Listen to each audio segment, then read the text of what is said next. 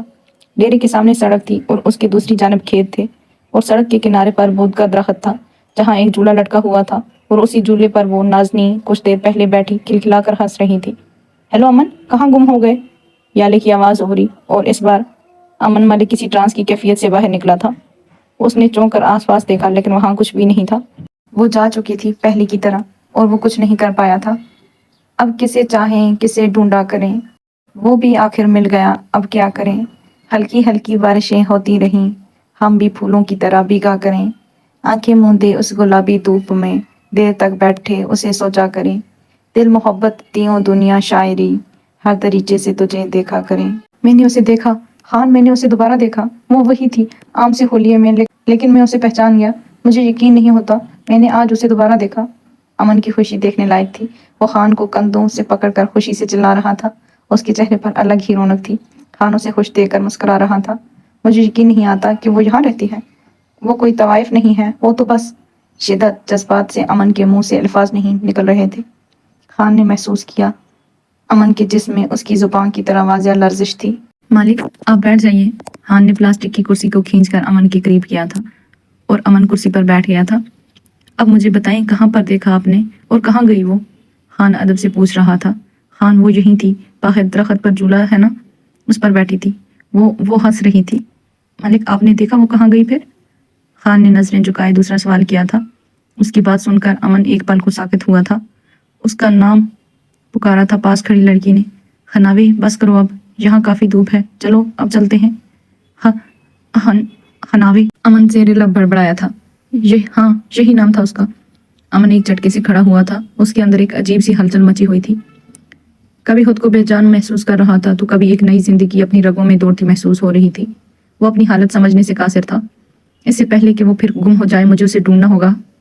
امن ڈیرے میں ایک جانب کھڑی گاڑی کی بڑا تھا۔ خان اس کے پیچھے لپکا۔ کچھ دیر بعد وہ دونوں گاڑی میں بیٹھے اس راستے پر جا رہے تھے جہاں سے وہ تینوں گزری تھیں۔ مالک، آگے راجپوتوں کا گاؤں شروع ہو جاتا ہے، خان نے گاڑی روکتے ہوئے بتایا۔ مجھے پرواہ نہیں، مجھے وہ گاڑی ڈھونڈنی ہے، مجھے اسے ڈھونڈنا ہے، امن نے بے چینی سے کہا تھا، اور خان نے اس بات میں سر ہلا کر گاڑی آگے بڑھا دی۔ کیسا رہا آج کا دن؟ ارحم نرم لہجے میں پوچھ رہا تھا۔ اچھا تھا، نمل نے عام سے لہجے میں جواب دیا۔ کل سے حیدرآباد گئی ہوئی ہو اور اب بات کی مجھ سے؟ بہت ظالم ہو تم نمل۔ نمل خود کو آئینے کے سامنے کھڑی اپنے بال سنوار رہی تھی۔ ارحم کی بات سن کر اس کے ہاتھ ایک پل کو ساکت ہوئے تھے۔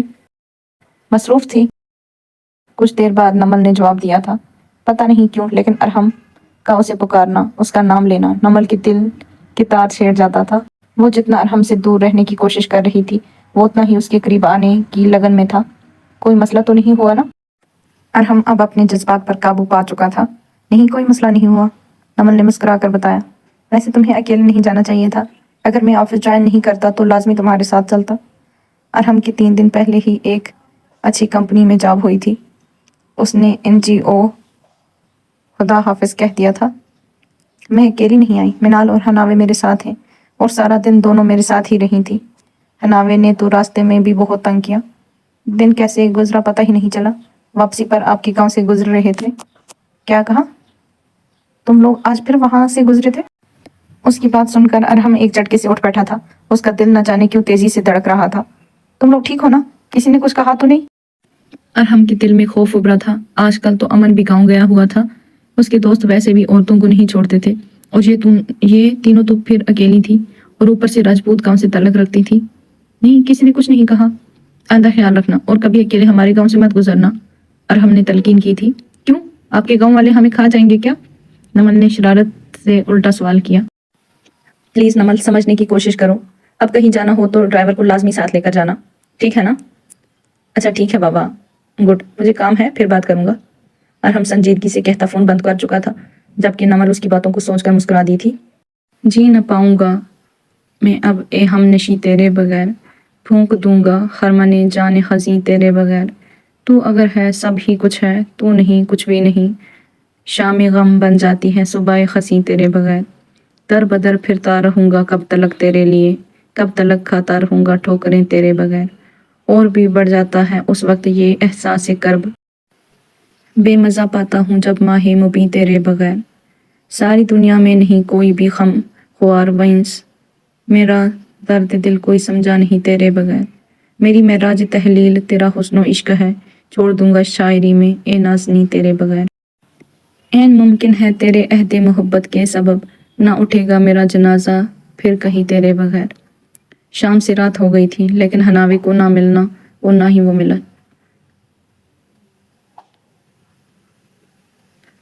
شام سے رات ہو گئی تھی لیکن حناوی کو نہ ملنا اور نہ ہی وہ ملی۔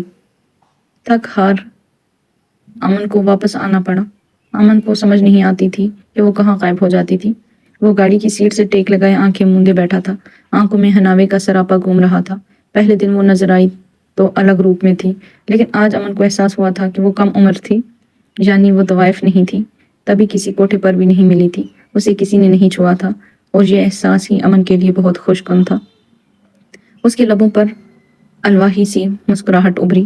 کیسا خوبصورت احساس ہوتا ہے کہ آپ کے محبوب کو آج تک کسی اور نے نہیں چھوا۔ وہ کتنا خالص، کتنا انمول سا لگتا۔ یہ امن کو آج محسوس ہوا تھا۔ حناوی، اس کا نام بھی اس کی طرح خوبصورت تھا۔ اچانک امن کے ذہن میں ایک جمع سا ہوا تھا۔ یہ نام اس نے پہلے بھی کہیں سنا تھا، سنا نہیں بلکہ پڑھا تھا۔ وہ اپنے ذہن پر زور دینے لگا تھا۔ حناوی رانا۔ کچھ یاد آنے پر اس نے موبائل نکالا اور سوشل میڈیا پر مہینوں پہلے اس نام کی لڑکی کی پروفائل جو اچانک سامنے آ گئی تھی، اس کو دوبارہ سرچ کیا۔ نام لکھتے وقت امن کی آنکھوں میں عجیب سی چمک تھی۔ حناوی، نمل اور منال تینوں حویلی کے پچھلے حصے میں قدسیہ بیگم کے ساتھ موجود تھیں، جہاں بطخوں کے لیے تالاب بنایا گیا تھا اور خوبصورت پرندوں کو پنجروں میں قید کیا گیا تھا۔ امرود، انار اور باقی پھلوں کے پودے بھی لگے ہوئے تھے۔ پرندوں کی چہچہاہٹ نے ماحول کو خوبصورت بنایا ہوا تھا۔ نرم گرم سی دھوپ جسم کو سکون بخش رہی تھی۔ اور سناؤ، شبانہ بیٹی کی شادی کی تیاری مکمل ہو گئی؟ قدسیہ بانو نے ہاتھ میں پکڑا سویٹر بنتے ہوئے صفائی کرتی ملازمہ سے پوچھا تھا۔ جی ہاں مالکن، اللہ کا شکر کہ سب کچھ مکمل ہو گیا۔ کل مہمان بھی آ گئے۔ آپ لوگوں نے جو ہماری مدد کی ہے، اللہ اس کا اجر دے آپ کو، ورنہ ہم غریب لوگ کہاں سے بیٹی کا جہیز بناتے اور کہاں سے اس کی خوشیاں پوری کرتے۔ سرخ ٹائلوں والے فرش کو رگڑ رگڑ کر دھوتی شبانہ نے بتایا تھا۔ اس کے لہجے میں تشکر تھا۔ دینے والا تو اللہ ہے شبانہ، بس بیٹیاں سب کی عزت سے رخصت ہوں، میں تو یہی دعا مانگتی ہوں۔ قدسیہ بانو نے ایک افسردہ سی سانس خارج کرتے ہوئے کہا تھا۔ گاؤں والے بھی اچھے ہیں جی، رات کو ابھی ٹھنڈ ہوتی ہے، مہمان آئے ہوئے تھے، ہمارے پاس اتنے بستر بھی نہیں تھے تو نسیم کا ابا بستر مانگ کر لایا تھا، آس پڑوس میں سب نے مدد کی تھی جی۔ شبانہ کل رات کی گزری واردات خوشی خوشی بتا رہی تھی۔ چلو یہ تو اچھی بات ہے، تم آج نہ آتی بلا، بیٹی کی شادی ہے، گھر میں 100 کام ہوتے ہیں۔ تم ایسا کرو، اسے یہیں چھوڑو اور جاؤ گھر مہمانوں کی خدمت کرو۔ یہ فرش رحیمہ کو بھیج دینا، وہ دھو دے گی۔ قدسیہ بیگم نے روبدار لہجے میں کہا تھا۔ نہیں مالکن، بس تھوڑا سا رہ گیا ہے، صاف کر کے ہی جاؤں گی، شبانہ نے مسکراتے ہوئے جواب دیا تھا۔ اسے اپنے گھر سے زیادہ یہ حویلی اور اس کے مکین عزیز تھے جو اچھے برے وقت میں ان کی مدد کرتے تھے۔ نمل لیپ ٹاپ پر اپنی رپورٹ تیار کر رہی تھی جبکہ حناوی اور منال پرندوں کے پنجروں کے پاس کھڑی تھی۔ اندر رنگ برنگے طوطے قید تھے جن کی وہ دونوں تصویریں بنا رہی تھی۔ دیکھو میرے ساتھ، یہ طوطے بھی صاف نظر آنے چاہیے، منال نے پنجرے کے پاس ایک انداز سے کھڑے ہو کر کہا۔ وہ تصویر بنوانے کے لیے تیار تھی، یہاں آج کل کافی حد تک اس کا ذہن بھٹک گیا تھا۔ شاویز کا خیال کم ہی آیا تھا۔ اس سے پہلے کہ حناوی اس کی تصویر بناتی، اس کے موبائل پر کال آئی تھی۔ 1 منٹ رکو منال، امی کا فون ہے، میں بات کر لوں پہلے، حناوی نے کہتے فون کان سے لگایا تھا۔ السلام علیکم امی، کیا حال ہے؟ یہاں آنے کے لیے حناوی نے فاریہ بیگم کی کتنی منتیں کی تھی، یہ تو صرف وہی جانتی تھی۔ اجازت دینے کے باوجود فاریہ بیگم اس سے خفا تھی، اور اب ان کا فون آنا حناوی کو خوشگوار حیرت میں مبتلا کر گیا تھا۔ حناوی، وہ علیزے، فاریہ بیگم کی بوکھلائی ہوئی آواز ابھری تھی۔ کیا ہوا علیزے کو؟ وہ ٹھیک تو ہے نا؟ ان کی پریشانی سے بھری آواز سن کر حناوی کے دل کو کچھ ہوا تھا۔ حناوی بیٹا، تمہاری دوست علیزے اب اس دنیا میں نہیں رہی، اس نے خودکشی کر لی، وہ مر گئی، فاریہ بیگم نے گلے میں اٹکے آنسوؤں کے گولے کو روکتے ہوئے بتایا تھا، اور حناوی کو لگا جیسے کوئی دھماکہ ہوا ہو۔ فون اس کے ہاتھ سے چھوٹ کر سرخ ٹائلوں والے فرش پر گر چکا تھا۔